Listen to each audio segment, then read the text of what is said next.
توبہ کر لیجئے, چھوڑ دیجئے ان بری عادتوں کو, ڈرگز کو چھوڑ دیجئے please. My dear viewers, my youngster brothers, western world میں بدقسمتی سے جب سنتے ہیں تو دل جلتا ہے کہ مسلمان کہلانے والے بڑی تعداد میں ڈرگز کا یوزج کر رہے ہیں. کدھر جائیں گے ہم؟ ان ڈرگز کو, اس نشے کی عادت کو خدا نہ چھوڑ دیجئے. وہ رحیم, وہ کریم جو شب برات کروڑوں کو بخش رہا ہے, شرابی نہیں بخشا جائے گا. پلیز توبہ کر لیجئے. مسلمان کا کیا کام شراب سے, اس کا کیا کام نشے سے؟ آپ ایک بار اور یاد رکھیں, جو نشہ کرنے والے ہیں نا, جو ڈرگز یوز کرتے ہیں, ٹرائی ٹو انڈرسٹینڈ, جس اسٹیٹ میں, جس عالم میں روایتوں میں مضمون ملتا ہے کسی کا انتقال ہوگا نا, وہ اسی عالم میں قیامت کے دن اٹھایا جائے گا. کبھی سوچا آپ نے, اگر نشہ کیا, ڈرگز یوز کی, وائن پینے والے جو نشے میں گھومتے رہتے ہیں, جھومتے رہتے ہیں, اگر اسی حالت میں انتقال ہو گیا تو آج رات تو یہ لکھا جائے گا نا کہ اگلے اس سال میں کس کا انتقال ہونا ہے, کیا پتا ہمارا وقت قریب آ گیا ہو. اور اگر نشے میں مر گئے تو کیا جواب دیں گے؟ اللہ کی بارگاہ میں نشے میں پیش ہوں گے؟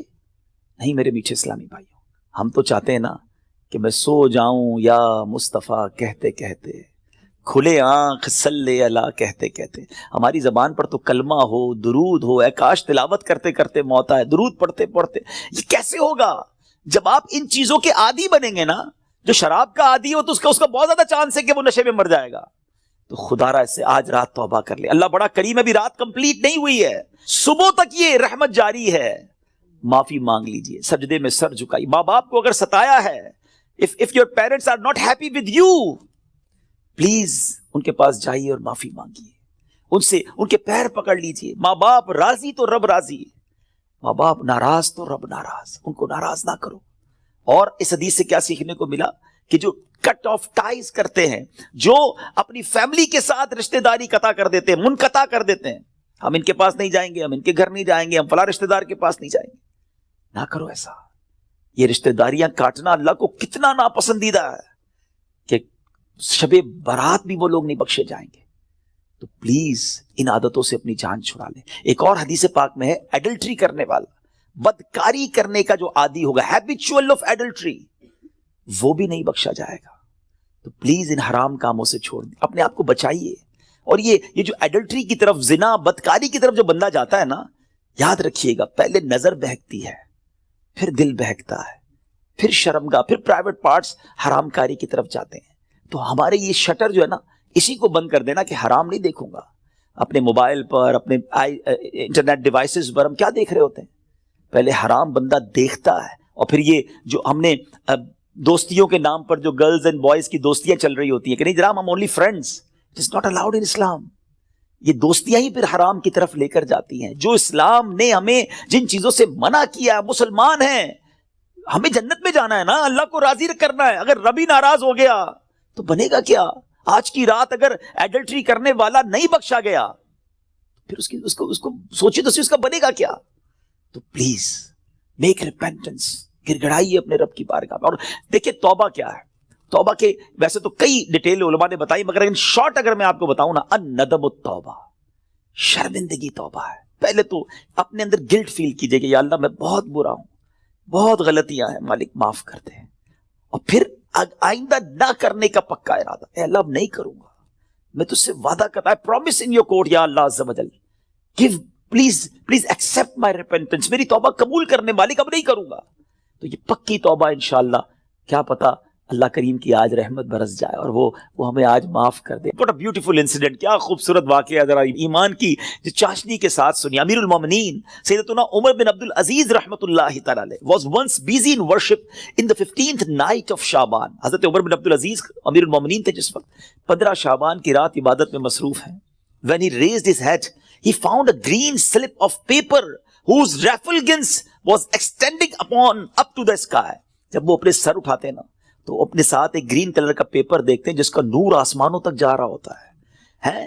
It was bearing the words, اس میں لکھا ہوا کیا ہے, هذه براءة من النار من الملك العزيز لعبده عمر بن عبد العزيز, meaning this is an order of absolution from the hellfire sent from Allah Azza wa Jal, the omnipotent, for his servant Umar bin Abdul Aziz rahmatullahi ta'ala. یہ اللہ کی طرف سے اپنے بندے عمر بن عبد العزیز کے لیے جہنم کی آگ سے آزادی کا پروانہ ہے. ہائے ہائے ہائے، جس سے رب راضی ہو ان کو ایسے انعامات عطا ہوتے ہیں۔ تو میرے میٹھے اسلامی بھائیوں اور مدری چینل کے ناظرین، ذرا سوچئے کہ ہم نے بھی تو اللہ سے مغفرت لینی ہے نا، ہم نے بھی تو اپنے رب کو راضی کرنا ہے۔ ہمارے بزرگان دین ہمیں سمجھاتے ہیں کہ یہ دنیا جی لگانے کی نہیں ہے، it's not too long, we have to go, we have to die, ہم سب کو اس دنیا سے جانا ہے۔ ذرا امیر المومنین حضرت ابوبکر صدیق رضی اللہ تعالیٰ کا فرمان سنیں، وہ کیا کہتے ہیں؟ the leader of the believers سیدنا صدیق اکبر رضی اللہ تعالیٰ would say during the sermon، ان کا ایک انداز ہوتا تھا، وہ خطبے کے دوران کیا کہتے ہیں؟ where are those with beautiful faces، کہاں ہیں خوبصورت چہروں والے؟ where are those who were arrogant about their youth، کہاں ہیں وہ لوگ جو اپنی جوانی پر بڑا ناز کرتے تھے؟ where have those kings gone who had magnificent cities constructed and had them fortified with giant forts، کہتے ہیں وہ بادشاہ کدھر ہیں جنہوں نے بڑے بڑے شہر بنائے اور بڑے بڑے قلعے بنائے، ان کی شان و شوکت ہوا کرتی تھی۔ where are those who were victorious on the battlefield، کدھر ہے وہ سپہ سالار اور وہ جنگجو جو میدان جنگ میں جیتا کرتے تھے؟ without any doubt time has ruined them and they are now lying in the darkness of the grave، بغیر کسی شک کے وقت نے انہیں ختم کر دیا، پامال کر دیا، اور آج وہ اپنی اندھیری قبر میں ہیں۔ hurry up، جلدی کرو، exceed in performing good deeds and seek salvation، سیدنا ابوبکر صدیق کہتے ہیں جلدی کرو اور اللہ کو راضی کرنے والے کام کر لو اور نجات حاصل کر لو۔ کاش یہ باتیں ہمارے دل میں گھر کر جائے۔ بندہ کہتا ہے یار ابھی تو ایک گھر ہے، دو بنانے ہیں، ابھی تو چھوٹا ہے بڑا بنانا ہے، ابھی تو یورپ میں ہے پاکستان میں بھی گھر بنانا ہے، ابھی تو چھوٹا بزنس ہے بڑا کرنا ہے، 5 ایئرز بعد یہ ٹارگٹ ہے، 10 ایئرز بعد یہ ٹارگٹ ہے، 20 ایئرز بعد یہ ٹارگٹ ہے، اتنے پاسپورٹ لینے ہیں، یہ جناب ویزے لینے ہیں، مگر پتہ بھی نہیں چلتا اور بندہ کیسے دنیا سے چلا جاتا ہے۔ آئیے میں آپ کو ایک اور واقعہ سناؤں۔ سیدنا عمر بن عبدالعزیز جن کو براءت کا پروانہ ملتا ہے، یہ امیر المؤمنین ہیں، کس قدر نیک ہیں۔ ایک بار ایک جنازے کے ساتھ قبرستان تشریف لے گئے، ہم بھی گئے گریو یارڈ، ہم بھی جاتے ہیں جنازے میں، ہماری کیا کیفیت ہوتی ہے؟ Look at the feeling of سیدنا عمر بن عبدالعزیز رضی اللہ تعالیٰ عنہ when he visited graveyard، وہاں ایک قبر کے پاس بیٹھ کر غور و فکر میں ڈوب گئے۔ کسی نے عرض کی اے امیر المومنین آپ یہاں تنہا کیوں تشریف فرمائے؟ فرمایا ابھی مجھے قبر نے مجھے پکار کر بلایا اور بولی اے عمر بن عبدالعزیز مجھ سے کیوں نہیں پوچھتے میں اپنے اندر آنے والوں کے ساتھ کیا برتاؤ کرتی ہوں؟ میں نے اس قبر سے کہا مجھے ضرور بتا۔ وہ کہنے لگی جب کوئی میرے اندر آتا ہے تو میں اس کا کفن پھاڑ کر جسم کے ٹکڑے ٹکڑے کر ڈالتی ہوں اور اس کا گوشت کھا جاتی ہوں۔ کیا آپ مجھ سے یہ نہیں پوچھیں گے میں اس کے جوڑوں کے ساتھ جوائنٹس کے ساتھ کیا کرتی ہوں؟ میں نے کہا یہ بھی بتاؤ۔ تو کہنے لگی ہتھیلیوں کو کلائیوں سے، گھٹنے کو پنڈلی سے، پنڈلیوں کو قدموں سے جدا کر دیتی ہوں۔ اتنا کہہ کر حضرت عمر بن عبدالعزیز ہچکیاں لے کر رونے لگے۔ جب کچھ افاقہ ہوا، کچھ اسی طرح عبرت کے مدنی پھول لٹانے لگے کہ اے اسلامی بھائیوں اس دنیا میں ہمیں بہت تھوڑا عرصہ رہنا ہے۔ جو اس دنیا میں صاحب اقتدار ہے وہ آخرت میں انتہائی ذلیل و خوار ہوگا، جو اس جہاں میں مالدار ہے وہ آخرت میں فقیر ہوگا، اس کا جوان بوڑھا ہو جائے گا، جو زندہ ہے وہ مر جائے گا۔ دنیا کا تمہاری طرف آنا تمہیں دھوکے میں نہ ڈال دے، کیونکہ تم جانتے ہو کہ یہ بہت جلد رخصت ہو جاتی ہے۔ کہاں گئے تلاوت قرآن کرنے والے؟ کہاں گئے بیت اللہ کا حج کرنے والے؟ کہاں گئے ماہ رمضان کے روزے رکھنے والے؟ خاک نے ان کے جسموں کا کیا حال کر دیا۔ اے میرے میٹھے اسلامی بھائیوں، یہاں عمر بن عبدالعزیز رضی اللہ تعالیٰ جھنجھوڑ رہے ہیں کہ عبادت بھی کرنی ہے تو اخلاص کے ساتھ کرنی ہے، اور اگر عبادت بھی دکھلاوے والی ہے تو قبر میں ان کا بھی حال برا ہو جائے گا۔ حضرت عثمان غنی رضی اللہ تعالیٰ عنہ کا ایٹیٹیوڈ آپ کو بتاؤں کہ عثمان غنی رضی اللہ تعالیٰ عنہ قطعی جنتی ہیں، اللہ اکبر، عشرہ مبشرہ سے ان کا شمار ہوتا ہے۔ اور لیکن ان کا انداز کیا ہوتا تھا؟ عثمان غنی رضی اللہ تعالیٰ عنہ جب قبرستان جاتے، قبر جاتے تو اس قدر روتے تھے کہ آپ کی داڑھی مبارک تر ہو جاتی۔ عرض کی گئی جنت و دوزخ کا تذکرہ کرتے وقت آپ اتنا نہیں روتے، مگر قبر پر بہت روتے ہیں۔ اس کی وجہ کیا ہے؟ فرمایا میں نے نبی اکرم صلی اللہ علیہ وسلم کو فرماتے ہوئے سنا ہے قبر آخرت کی سب سے پہلی منزل ہے، اگر صاحب قبر نے اس سے نجات پائی تو بات کا معاملہ اس سے آسان ہے، اور اگر ادھر نجات نہ ملی تو آگے کا معاملہ اور زیادہ سخت ہے. Actually this is the first examination. یہ پہلا امتحان ہے جو مرنے کے بعد دینا ہے. جو اس امتحان میں کامیاب ہے وہ آگے بڑھتا چلا جائے گا, اس کی سکسس کا راستہ کھل جائے گا. مگر جو اس امتحان میں ہی فیل ہو گیا وہ آگے بھی برباد رہے گا. اے میرے بیٹے اسلامی بھائیو, کیا ہم اس ایگزامینیشن کی تیاری کر رہے ہیں؟ ہم میں سب نے کسی نہ کسی ایگزام کو دیا نا, اسکول مدرسے کہیں نہ کہیں ایگزام دیا تھا. اس ایگزام سے پہلے ہم پر کتنا برڈن تھا, کتنا پریشر تھا. مگر آئیے ذرا اس ایگزامینیشن اور قبر کے ایگزامینیشن کا تھوڑا کمپیریزن کرتے ہیں. دنیا کے ایگزام کی ڈیٹ پہلے سے پتا ہوتی ہے, فلاں منتھ کی فلاں تاریخ کو امتحان ہوگا.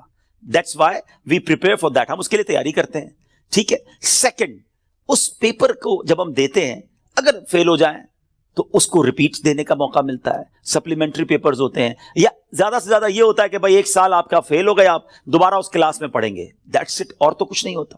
تیسرا, اس ایگزامینیشن کا جو ریزلٹ ہے وہ فیو منتھس کے بعد یا فیو ڈیز کے بعد اناؤنس ہوتا ہے, ٹھیک ہے. یہ تین چیزیں ذہن میں رکھیے گا. وی نو دا ڈیٹ آف ایگزامینیشن, ہمیں پہلے سے پتا ہے. ایگزامینیشن کا لاس کیا ہے اگر اس میں فیل ہو گئے, ایک سال پڑھائی دوبارہ کرنی پڑے گی, یا زیادہ سے زیادہ اور کیا پنشمنٹ ملے گی. اور تھرڈ, اس کو دوبارہ ریپیٹ کا موقع ملتا ہے. اور تیسرے نمبر پر یہ ہے کہ اس کے رزلٹ میں کچھ ٹائم لگتا ہے. قبر کا امتحان یہ کیسا امتحان ہے, کبھی سوچا آپ نے؟ دیر از نو سپلیمنٹری پیپر, دوسرا چانس نہیں ہے.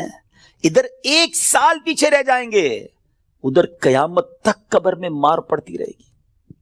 قیامت تک اللہ ناراض ہو گیا تو جہنم کی کھڑکی کھلی رہے گی, سانپ اور بچھو آ جائیں گے. کون بیئر کر سکتا ہے اللہ کی پنشمنٹ کو؟